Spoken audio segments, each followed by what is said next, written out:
السلام علیکم ورحمۃ اللہ وبرکاتہ۔ الحمد للہ رب العالمین والصلاة والسلام علی رسولہ الامین وعلی آلہ وصحبہ اجمعین۔ عن ابی ہریرہ رضی اللہ عنہ ان رجلا قال للنبی صلی اللہ علیہ وسلم اوصینی قال لا تغضب فردد مرارا قال لا تغضب، رواہ البخاری۔ صحیح بخاری کی روایت ہے، ابو ہریرہ رضی اللہ تعالی عنہ راوی حدیث ہیں، بیان فرماتے ہیں کہ اللہ کے نبی صلی اللہ علیہ وسلم کے دربار میں ایک آدمی نے عرض کیا، اللہ کے نبی صلی اللہ علیہ وسلم مجھے کوئی وصیت کیجیے۔ اللہ کے نبی صلی اللہ علیہ وسلم نے فرمایا غصہ مت کرو۔ پھر صحابی رسول نے پوچھا، اللہ کے نبی نے پھر وہی بات جملہ دہرایا اور فرمایا غصہ مت کرو۔ پھر اللہ کے نبی سے پوچھا تو اللہ کے نبی نے پھر وہی بات دہرائی اور فرمایا غصہ نہ کرو۔ آپ صلی اللہ علیہ وسلم یہ بار بار کہے۔ یہ حدیث صحیح بخاری کی روایت کے اندر موجود ہے۔ اس حدیث کے اندر دیکھیے کہ اللہ کے نبی صلی اللہ علیہ وسلم سے ایک صحابی رسول نے پوچھا کہ نبی صلی اللہ علیہ وسلم مجھے کوئی وصیت کیجیے۔ وصیت کا مطلب یہ ہوتا ہے کوئی آخری بات جس پر انسان عمل کر لے اور کامیاب ہو جائے۔ اللہ کے نبی صلی اللہ علیہ وسلم نے بیان فرمایا بھی تو فرمایا کہ غصہ مت کرو۔ وہ صحابی رسول کون تھے؟ اس سلسلے میں دوسری روایتوں کے اندر موجود ہے کہ عویمر بن عامر بن مالک الانصاری الخزرجی رضی اللہ تعالی عنہ تھے، جو کہ بہت غصے والے تھے۔ اللہ کے نبی صلی اللہ علیہ وسلم نے فرمایا کہ غصہ مت کرو، غصہ مت کرو، غصہ مت کرو۔ اللہ کے نبی نے یہ بار بار فرمایا۔ ترمذی کی روایت میں کچھ اس طریقے سے ہے کہ اللہ کے نبی صلی اللہ علیہ وسلم نے فرمایا کہ غصے نہ کرنے کو تم لازم پکڑ لو۔ ایک اور روایت میں ہے کہ اللہ کے نبی نے فرمایا کہ غصے نہ کرنے کو تم لازم پکڑ لو، تمہارے لیے جنت آسان ہو جائے گی، جنت تمہارے لیے آسان ہو جائے گی، جنت کے راستے تمہارے لیے ہموار ہو جائیں گے۔ یہ اللہ کے نبی صلی اللہ علیہ وسلم نے غصہ نہ کرنے کی فضیلت کے بارے میں بیان فرمایا۔ اللہ رب العزت نے مومنوں کی جب نشانیوں کو گنایا تو اللہ نے ارشاد فرمایا والکاظمین الغیظ والعافین عن الناس۔ ارے مومن تو وہ ہوتے ہیں جو غصے کے وقت غصے کو پی جاتے ہیں اور لوگوں کو معاف کر دیتے ہیں۔ ایک اور جگہ اللہ نے ارشاد فرمایا وَإِذَا مَا غَضِبُوا هُمْ يَغْفِرُونَ۔ مومن تو وہ ہوتے ہیں کہ جب انہیں غصہ آ جاتا ہے تو لوگوں کو معاف کر دیتے ہیں، اللہ اکبر، لوگوں کو چھوڑ دیتے ہیں۔ ایک اور جگہ اللہ نے ارشاد فرمایا وَلْيَعْفُوا وَلْيَصْفَحُوا أَلَا تُحِبُّونَ أَن يَغْفِرَ اللَّهُ لَكُمْ۔ انہیں چاہیے کہ وہ لوگوں کو معاف کر دیں اور درگزر سے کام لیں۔ کیا وہ نہیں چاہتے کہ اللہ تعالیٰ ان کے گناہوں کو معاف فرمائے؟ یعنی اللہ تعالیٰ بیان فرماتا ہے اگر تم غصہ نہیں کرو گے، لوگوں پر رحم و کرم کا معاملہ کرو گے، لوگوں کو درگزر کرنے کا معاملہ کرو گے، معاف کرنے کا معاملہ کرو گے، تمہیں اس بات کی امید رکھنی چاہیے کہ اللہ تعالیٰ تمہیں بھی معاف فرمائے گا۔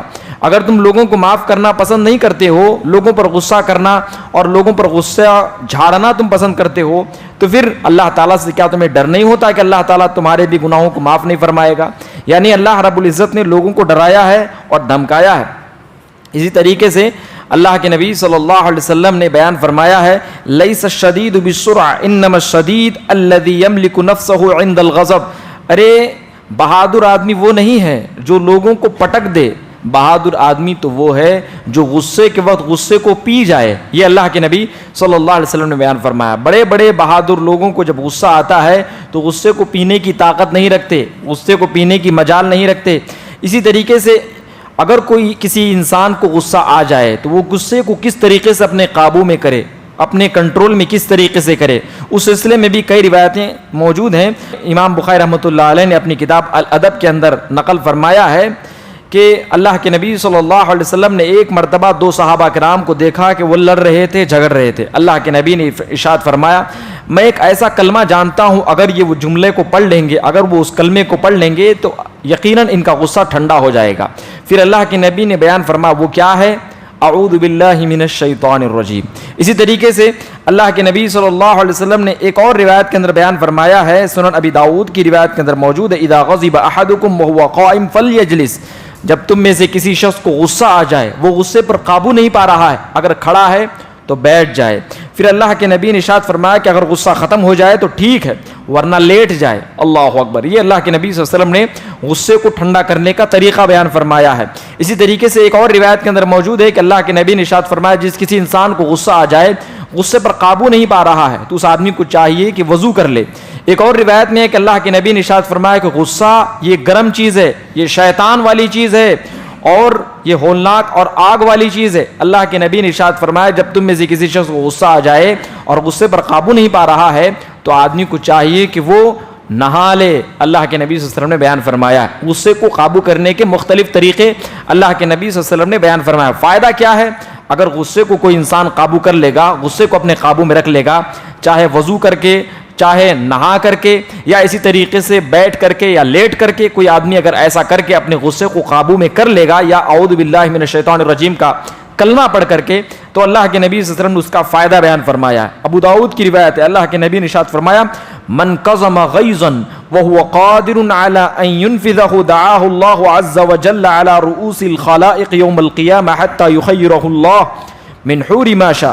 اللہ کے نبی نے ارشاد فرمایا جس کسی انسان کو غصہ آ جائے اور وہ غصے کو دوسروں پر حاوی کرنے کی طاقت رکھتا ہو، غصے دکھا سکتا ہو، ایسا نہیں کہ ایک طاقتور آدمی نے ایک تماچا مارا اور ایک دبلا پتلا آدمی جو بدلہ لینے کی طاقت نہیں رکھتا، جانے دو میں معاف کر دیا، اس طریقے سے وہ چھوڑ دیا، تو اس کا کوئی معنی نہیں ہے۔ ویسے ہی اگر کوئی ایسا انسان ہے جو قادر ہے، جیسے کوئی دبلا پتلا آدمی ہے، کسی بڑے اور بڑے پہلوان آدمی کو اس نے مار دیا، وہ آدمی بدلہ لینے کی طاقت رکھتا ہے، لیکن اس آدمی نے غصہ پی لیا، اللہ کے نبی صلی اللہ علیہ وسلم نے ارشاد فرمایا کہ اس بندے کو اللہ تعالیٰ کتنی عزت دے گا، قیامت کے دن اس انسان کو تمام مخلوقات میں چن کر اللہ تعالیٰ اپنی بارگاہ میں بلائے گا، تمام مخلوقات اس کا نظارہ کر رہے ہوں گے، پھر اللہ رب العالمین فرمائے گا یہ بہت سارے حور ہیں جن کو اللہ تعالیٰ نے منتخب کر رکھا ہے اپنے خاص ترین نیک ترین بندوں کے لیے، ان میں سے جو بھی حور تمہیں پسند آئے اس حور کو تم اپنا لو۔ اللہ اکبر! یہ غصے کو قابو کرنے کا اللہ رب العزت کی جانب سے ایک عظیم تحفہ ہوگا، میدان محشر میں اللہ تعالیٰ عنایت فرمائے گا، جنت میں جانے سے پہلے ہی اللہ تعالیٰ حور کا ہاتھ تمہارے ہاتھوں میں دے دے گا۔ اللہ اکبر! یعنی جنت کی گارنٹی اللہ تعالیٰ دے رہا ہے اگر کوئی آدمی غصے پر اپنا قابو کر رہا ہے۔ اللہ کے نبی صلی اللہ علیہ وسلم نے ہر موڑ پر غصے کو قابو میں کیا ہے۔ اللہ کے نبی صلی اللہ علیہ وسلم کو دیکھیے کہ مکہ والوں نے کتنا ستایا، لیکن آپ صلی اللہ علیہ وسلم فتح مکہ کے موقع پر تمام دشمن کو اپنے سامنے دیکھے کہ وہ منہ لٹکائے کھڑے ہیں، اللہ کے نبی نے ارشاد فرمایا لا تثریب علیکم اليوم انتم الطلقاء، آج تم پر کوئی گرفت نہیں، تمہاری کوئی پکڑ نہیں، تم سے کوئی بدلہ نہیں لیا جائے گا، تم سب کے سب آزاد ہو۔ اللہ اکبر! اگر ہم کو موقع مل جائے تو ہم چیر پھاڑ کر کے رکھ دیں گے، جس طریقے سے کسی انسان نے ہمیں مارا ہے اسی طریقے سے ہم اس کا بدلہ لیں گے، یا اس سے بھیانک طریقے سے ہم بدلہ لیں گے۔ جب کسی آدمی کو حکومت مل جاتی ہے اور کوئی دوسرا اپوزٹ پارٹی کا اگر کوئی آدمی ہوتا ہے جس نے اس کو تکلیف دیا ہوگا تو ہر قسم کے اس پر کیس لگاتا ہے، ہر قسم کے اس پر جانچ کراتا ہے، ہر طریقے سے اس کو ٹارچر کرتا ہے، ہر طریقے سے اس کو پریشان کرتا ہے، یہاں تک کہ وہ خودکشی کرنے پر مجبور ہو جاتا ہے۔ اس طریقے سے لوگوں کو پریشان کیا جاتا ہے جب کوئی آدمی حکومت پر آ جاتا ہے، لیکن اللہ کے نبی صلی اللہ علیہ وسلم نے ایسا نہیں کیا۔ اللہ کے نبی صلی اللہ علیہ وسلم نے اس کی تعریف فرمائی اور فرمایا کہ جانتے ہو تم بہت سارے گھونٹ پیتے ہو، پانی کے گھونٹ پیتے ہو، دودھ کے گھونٹ پیتے ہو، اور بھی کئی سارے قسم کے گھونٹ ہو سکتے ہیں۔ اللہ کے نبی نے ارشاد فرمایا اللہ کے نزدیک سب سے زیادہ اجر والا اور سب سے بہترین گھونٹ وہ ہے جو انسان غصے کے وقت پی جاتا ہے اور غصے کو قابو میں کر لیتا ہے۔ یہ اللہ کے نبی صلی اللہ علیہ وسلم نے بیان فرمایا ہے۔ تو لہذا ان تمام احادیث سے اس بات کا علم ہوا۔ ایک اور حدیث میرے ذہن میں آ رہی ہے، حضرت عبداللہ بن عمر رضی اللہ تعالیٰ عنہ اللہ کے نبی صلی اللہ علیہ وسلم کے پاس گئے اور کہا اللہ کے نبی صلی اللہ علیہ وسلم مجھے کوئی ایسا عمل بتلائیے جس کی وجہ سے اللہ تعالیٰ کے نزدیک میں محبوب بندہ بن جاؤں، اللہ تعالیٰ مجھے پسند کرنے لگ جائے، اللہ تعالیٰ کے غصے کا میں شکار نہ ہوں۔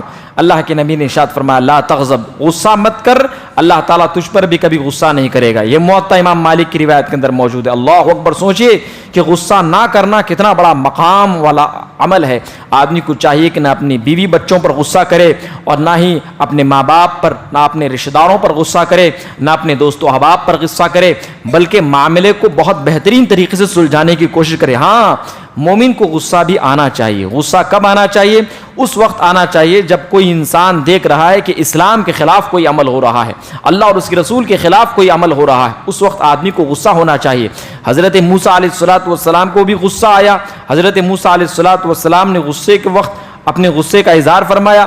اسی طریقے سے اللہ کے نبی صلی اللہ علیہ وسلم کو کئی مواقع پر غصہ آیا، حضرت ابراہیم علیہ السلام کو بھی غصہ آیا۔ اس طریقے سے بہت سارے صحابہ کرام، بہت سارے انبیاء علیہ السلام کے واقعات ہیں کہ انہوں نے اپنے اپنے موقع پر غصے کا اظہار فرمایا ہے، لیکن حق بات پر آدمی کو غصہ کرنے کی اجازت ہے اور غصہ دکھانے کی اجازت ہے، لیکن بدلہ لینے کے لیے اپنی ذاتی معاملات کے لیے آدمی اگر کوئی غصے کا بدلہ لے یا دنیاوی مفادات کے خاطر تو یقینی طور پر یہ گناہ والا عمل ہے، اللہ سے ناراضگی مول لینے والا عمل ہے۔ اللہ تعالیٰ سے میں دعا کرتا ہوں کہ رب العزت تو ہمیں اپنے غصے پر قابو رکھنے کی توفیق عنایت فرما۔